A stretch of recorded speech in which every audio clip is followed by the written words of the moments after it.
Hi, everyone. This is Dr. Eric Fields, the psychologist turned weight loss coach. And today I'm talking about what you absolutely have to do in order to lose weight.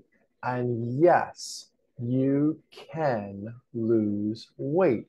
There are very few people that can't lose weight, or it's an extremely difficult goal to accomplish because they have some kind of serious medical or physical issue. I am willing to bet you that that is not you. Why? Because that is just not the case for most people. Now, it might be a little more difficult for you because your metabolism has been adversely affected from crash dieting and things of that nature. And that's something that can be fixed. And I've talked about that in other videos. I definitely will talk more about that in the future. But regardless, you can lose weight. What you absolutely need to do to lose weight is you must maintain a caloric deficit for the week. You do not have to be in a deficit every day to lose weight, but you have to be in a deficit for the week. So, what are we talking about? We're talking about your average consumption, not your consumption for each day, your average daily consumption has to be in a deficit range. Okay. So you can have a couple days where you're eating in a surplus, um, or you're eating at maintenance level, but you are going to have to account for that with your eating the other days of the week. And that means that if you're eating above your metabolic baseline a day or two, you're going to have to eat not only below your baseline, but significantly so to compensate for those days that you were in a surplus. So let me give you an example. I don't know how often we would need to do this, but let's say you get on the road and you're headed to your destination. It's a party. And you realize by your estimation, you were going to get there way too early. And we don't want to get to the party early.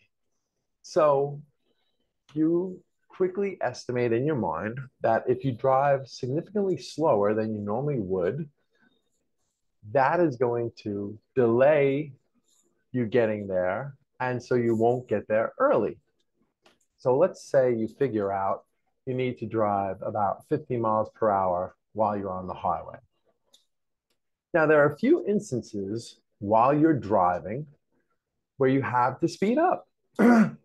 Maybe the lanes merge and you have to speed up for that. Maybe somebody's like tailgating you and you want them to pass you. So you have to speed up to get around the other car in the lane next to you so that this person can pass. Or maybe there are times you need to pass somebody because they're going way too slow. So those times that you sped up for a period of time, and maybe you sped up as fast as 70 miles per hour, 20 miles per hour over the speed of 50 miles per hour that you're trying to maintain. So what do you do? Well, you have to make up for that, right? Because now your average speed, if most of the time you're doing 50 and there have been some instances where you had to speed up to about 70 for a couple minutes or so, that's going to make our average be higher than 50, which we don't want. So you have to compensate for that. So now you have to drive a little bit more slowly than 50 miles per hour a few periods of time to compensate for that. Maybe drive 45 for a few minutes. It's a kind of silly example, but what we're really talking about here is the law of averages, right?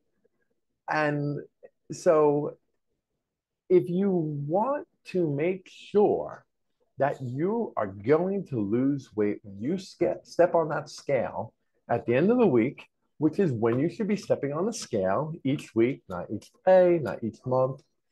We talked about that. To make sure that you're losing weight for the week, you need to average a certain amount of calories that are significantly below your metabolic rate, your baseline metabolic rate.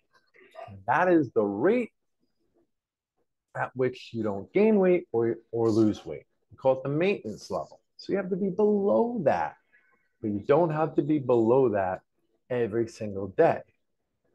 But if you are significantly above that on any given day, you have to compensate for that. It's like driving 70 miles per hour in our example. You have to compensate for that. This is something you absolutely need to do if you want to lose the weight. And I'm not saying you have to count calories or anything like that, but you have to have a good idea of the amount of calories you typically consume, a ballpark, and be under that. For many of us, it is super obvious. Here's what I hear all the time from people. I don't understand how I'm not losing weight. And I will ask them a lot of targeted questions because that is one of my main roles when I work with clients is to be an investigator and to figure out first when we start working with each other, why are they not losing weight? Why are they not in a deficit is a real question. Because if they're not losing weight, then I know they're not in a caloric deficit. So then the question becomes, why are they not in a deficit? And they will protest and say all sorts of things like, I'm telling you, I'm not eating that much. I eat this much on Monday. I eat this much on Tuesday. I have this on Wednesday. I just don't get it.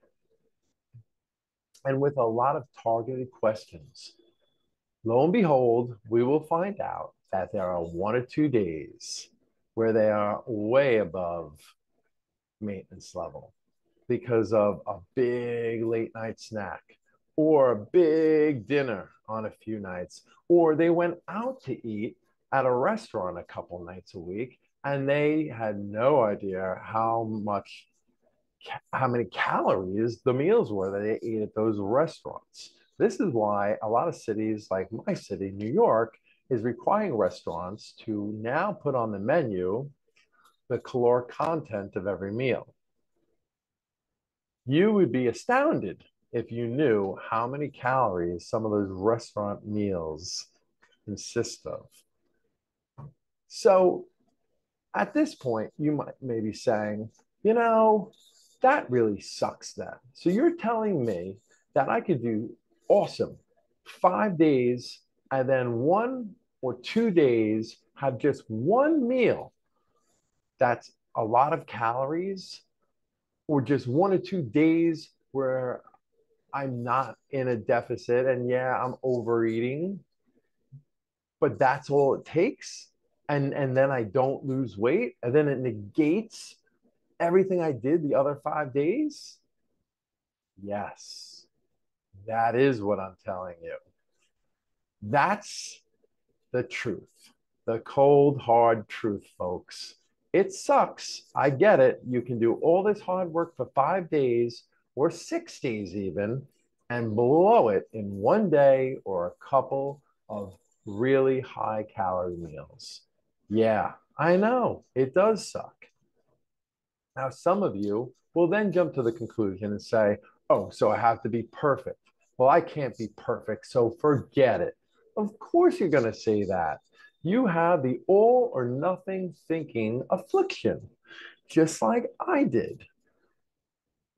This comes into play all the time. We swing from one side to the next. And it's so easy for us and mindless even for us to just go to the other extreme and say, forget it altogether.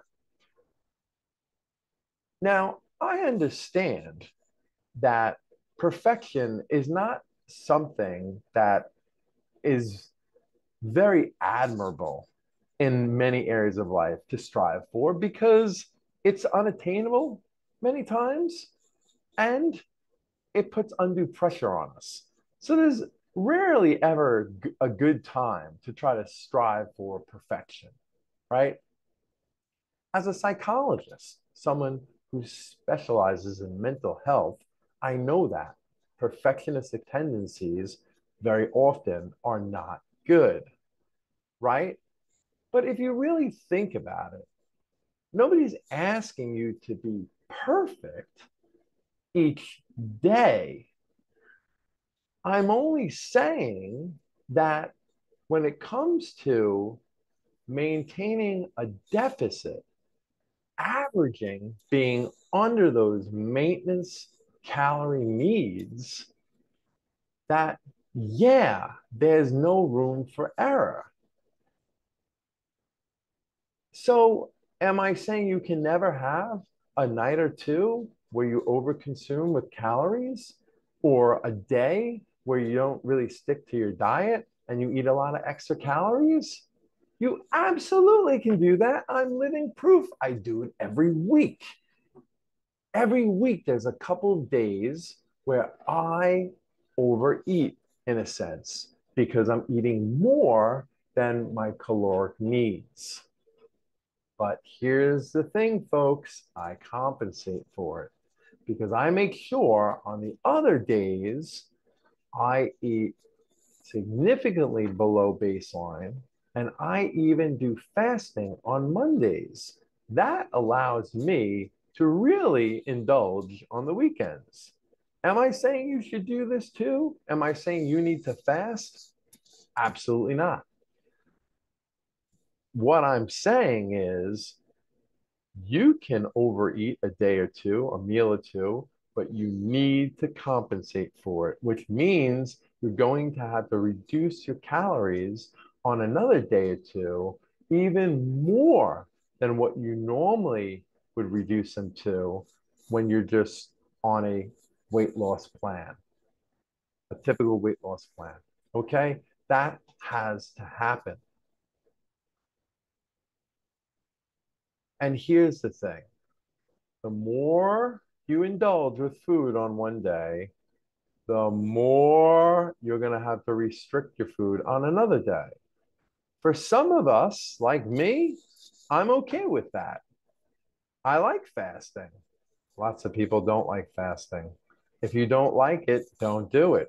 Don't fast. Don't do something you don't like. Don't eat a certain way that's going to make you super uncomfortable. But then if you don't want to do drastic things during the week to make up for really indulging a lot on a day or two, then you are going to have to be more moderate.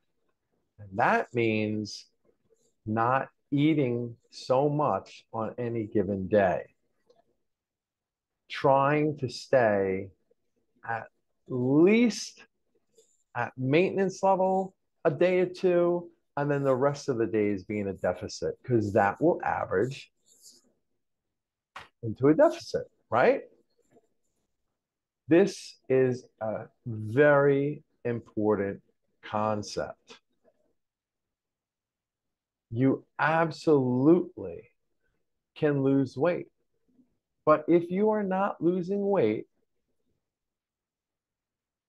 and you do not have some serious physical and medical issue that prevents you from losing weight,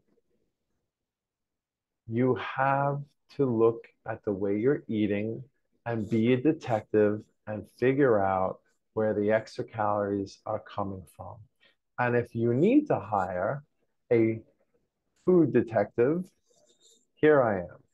Folks, I hope this was helpful. As always, I'll have more to say about this at another time.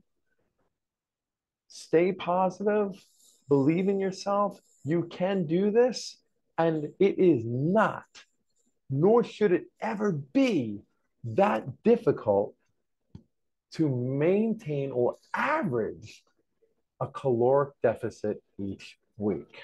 Know that. If it was that difficult, many people would never lose weight. This is what prevents you from losing weight.